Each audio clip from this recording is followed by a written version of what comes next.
Hi, Cancer. Welcome to your November 2025 astrology report. I'm sorry this is a little late. Got sick. I'm on the rebound now. So let's go through your astrology for Cancer rising. And just so you know, I've pulled cards already to help expedite this process for y'all. On the 4th of November, we had Mars move into Sagittarius, your sixth house of daily life, work and health, pets, to do lists, and the things that you do to make your vessel and your space support you so that you can do the work that you want to do in the world. On the 5th, we had a full moon at 13 degrees of Taurus in your 11th house of social networking. This is online and face to face spaces. This is the memberships and associations, the teams that you belong to, that you would wear your name tag to for a conference, if you will. On the 6th of the month, we had Venus move into Scorpio. This is your fifth house of romance and the artistic, creative spark in life. This is where the butterflies are if you're falling in love. This is also where children are made. This is where the spark of creation is at. And it can be arts and crafts. It can be the 10,000 hour craft that you are putting yourself, your time and your dedication towards. Or it can actually speak to your children if you're a parent.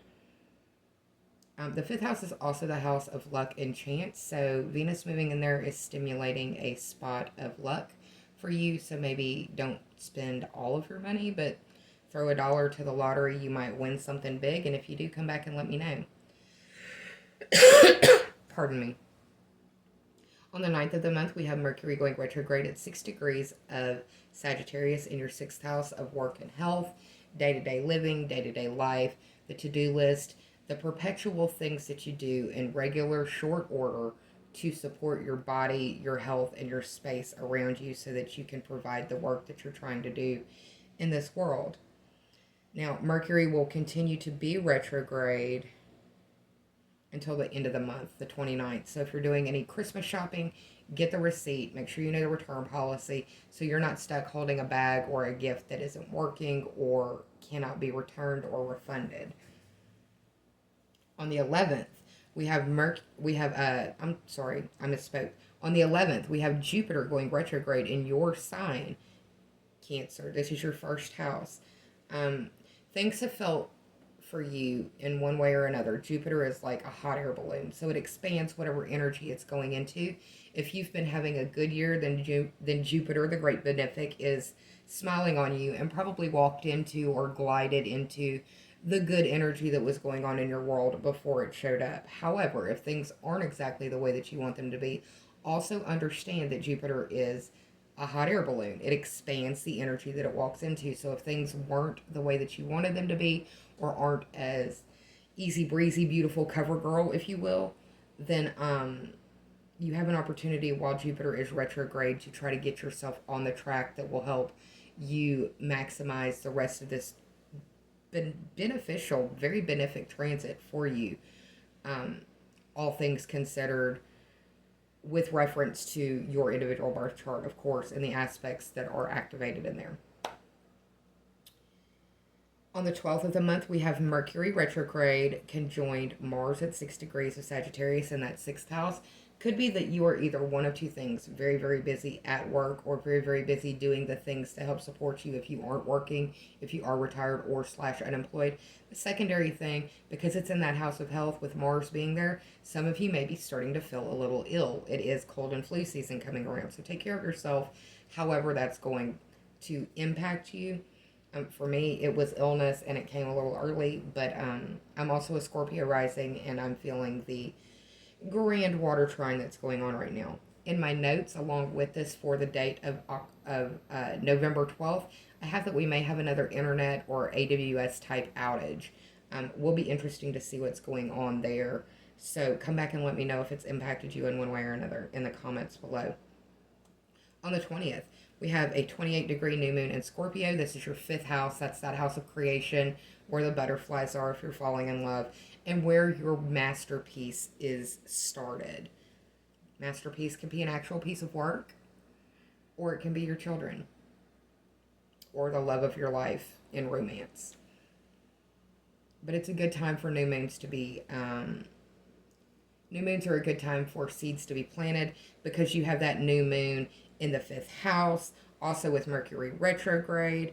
Um, I would say be careful if you aren't trying to have a child right now. Do everything you can to not participate in the activities that will make a child, or if you are going to participate in those activities, then protect yourself to the highest order so that you have fun, but nothing comes along with you. If you understand what I'm saying, you don't have a trophy, an F trophy, after the fact, if that's not what you want. On the 21st, we have Mercury retrograde conjoin Lilith at 26 degrees of Scorpio in your fifth house, where this new moon is occurring. There's a lot of fifth and sixth house energy focus, so it's on what you do in your leisure and for fun and for pleasure and what you do for work. Very much the focus for you for November. I feel like as well the Epstein files are going to be coming back to the forefront of the news around this Mercury retrograde conjoined Lilith, because Lilith deals with the scorned female. 26 degrees of Scorpio is just honestly pulling back the onion layers of what each archetype means, led me to believe that Epstein or Ghislaine Maxwell or Virginia Giuffre are going to be topics of information that we speak about again towards the 21st. Will probably be something that we speak about even at the Thanksgiving dinner table or the debates that happen afterwards. On the 22nd, we have the sun moving into Sagittarius, your sixth house, and it's shining a spotlight. It moved from the fifth house now to the sixth house of work, health, daily life, pets, plants, the things that you tend to regularly to help support you in the work that you do. It can also be your health. On the 25th, we have Mercury retrograde conjoined Venus at 22 degrees of Scorpio. In my notes, I ask who died because Mercury retrograde usually brings around more passages, if you will. I find that they're older people or people of prominence. With it being conjoined to Venus, I feel like it will be a female, a woman. If it's not that, then it will be someone who is dearly beloved. 22 degrees is a kill or be killed degree, and in degree theory, and this is again occurring in your fifth house.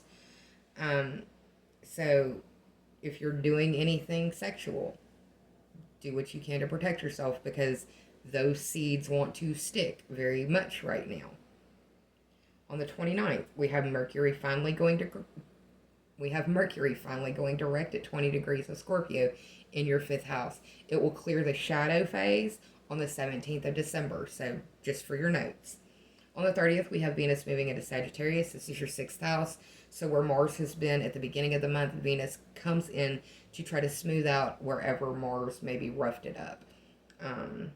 Let's transition over to your cards, Cancer Rising. The first card that I got for you, Four of Cups. This can represent water sign energy, Cancer, Scorpio, or Pisces. We are having a grand water trine in those three signs until the end of the year. I call this card the spoiled brat card because there are three cups that have manifested in front of him. There is one in the air that has not made its way to reality yet, and that seems to be the one that has grabbed and stolen his focus, if you will, or this character's focus under this tree. I also think it's a good time for everyone to try to ground themselves. He is sitting on the ground looking as though he is meditating, manifesting, thinking hard on something. Cups usually deal with emotions, but they don't have to always. The next card that we have is the Ace of Wands. This is a very phallic card. He is holding his wand and he is very proud of it. I say he because it looks like a male sexual organ. A lot of fifth house energy. You may be getting a lot of romantic suitors. If you're single, be careful, protect yourself. Make sure that you're having fun, but make sure that you have no party favors that want to come around 9 months later, unless that's what you're looking for. If that's what you're looking for, then great. I wish you all the babies. If you're not looking for it, I wish you none of the babies. The Wand's energy is associated with fire signs. That is Aries, Leo, and Sagittarius. You can tell that Mercury's about to go retrograde. But Aries, Leo, Sagittarius, there's a lot of Sagittarius energy going on right here. It could be that the person that you're linking up with could have some strong Sag energy, or if not that, strong fire sign energy. The third card that we have is the King of Cups. I feel like this is you. the most mature version of yourself, the King of Cups, water sign energy, giving you, I feel like this really spoke to you around the full moon because you had to be masterful or be in the mastery of your emotions around the full moon. And because you're ruled by the moon, Cancer, you're going to always feel emotional around those new moon, full moon times of the month. It's an ebb and flow, and much like the sea and the tides that rise, they also fall. All ruled by the moon. That's you, my love. Finally, we have the Two of Swords with your ruler hanging out in the back, the moon. A decision must be made, and you aren't sure which decision to make. You aren't clear on which decision you should run with. I say don't make a decision until at least the 29th of the month if you can get away with it. If you can't, and life does move quite quickly, so if you can't wait that long, then spend some time in meditation and journaling. Give yourself a day and night. Give yourself a night to sleep on it. Give yourself a day to think on it. And then provide your answer if you're being pressed for one, is my advice. Okay, so transitioning over to the Oracle cards from the Animal Apothecary by Kara Elizabeth, you received Destiny Path. And we have bees at the top, we have king snakes at the bottom, and we have the circle around the triangle. Omnia Unis Est is at the bottom. And that means all is one, everything is connected.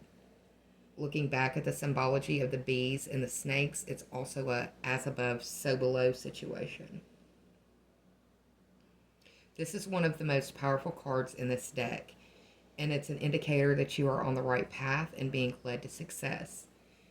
It is a card of confirmation that your destiny is in the works despite what is currently happening around you. The second card that I received for you from the Sacred Rebels Oracle deck by Elena Fairchild is Softly, Softly, the Tender Touch, the number 20 card.